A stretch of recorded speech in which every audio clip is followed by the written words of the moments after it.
பல்லவ தேசம் Karthikeyan YouTube channel நேயர்கள் அனைவருக்கும் வணக்கம். சமீபத்தில் திரையரங்கில வெளியாகி மிகப்பெரிய அளவுல வெற்றி அடைந்திருக்க ஒரு படம் எதுன்னு பார்த்தீங்கன்னா, டிமாண்டி காலனி 2 தான் சொல்லணும்.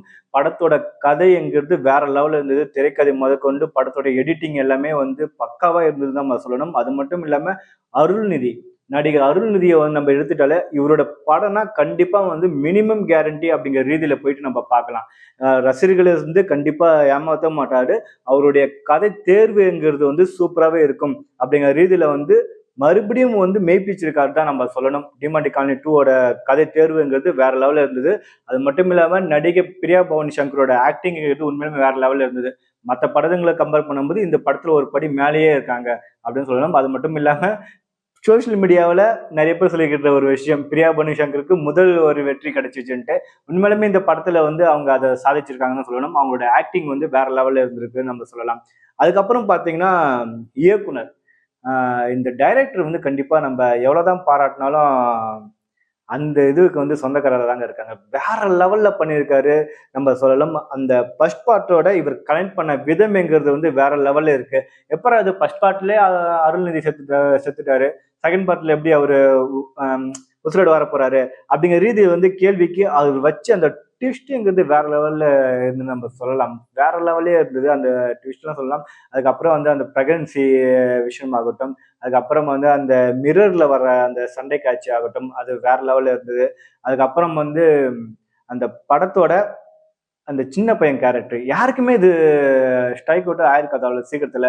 எப்பற ஒரு சின்ன பையன் எதுக்காக சம்மதமே இல்லாம அவனால மட்டும் எப்படி உள்ள வர முடிஞ்சுது அப்படிங்கிற மாதிரியான இதுக்கு அந்த ட்விஸ்ட் வேற லெவல்ல இருந்து நம்ம சொல்லலாம்.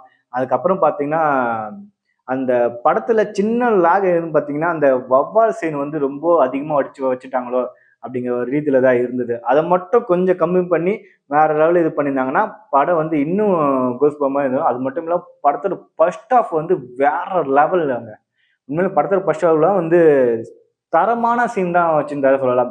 அதாவது இது பேய் இருக்கு, இது மிரட்டுறதுக்கு அது மாதிரி இல்லை. இந்த கதையை எடுத்துன்னு போன விதம்ங்கிறது உண்மையுமே நல்லா இருந்தது.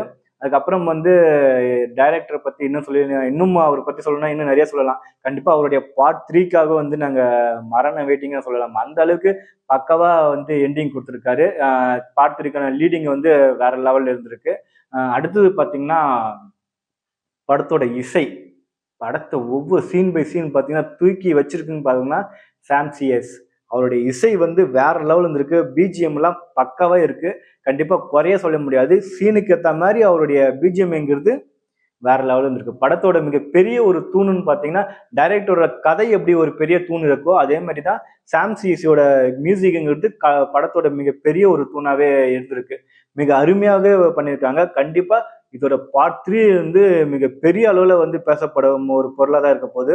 அதுக்கப்புறம் பார்ட் 3யோட வில்லன், இந்த கடைசியா அந்த காமிக்கிற அந்த வில்லன் யாரு அப்படிங்கிற அந்த கேரக்டருக்கு கண்டிப்பா மிக பெரிய அளவுல ஒரு போட்டியே இருக்க போகுது அப்படிதான் நம்ம சொல்லணும். அந்த அளவுக்கு அந்த கேரக்டரோட அந்த லீடு பக்காவா இயக்குனர் கொடுத்திருக்காரு. கண்டிப்பா இந்த படத்தை இயக்கிய இயக்குனருக்கு மிக பெரிய அளவுல ஒரு சல்யூட் நம்ம சொல்லலாம். கண்டிப்பா வேற லெவல் நம்பி போலாம். கூஸ்பம் கண்டிப்பா உங்களுக்கு கேரண்டி.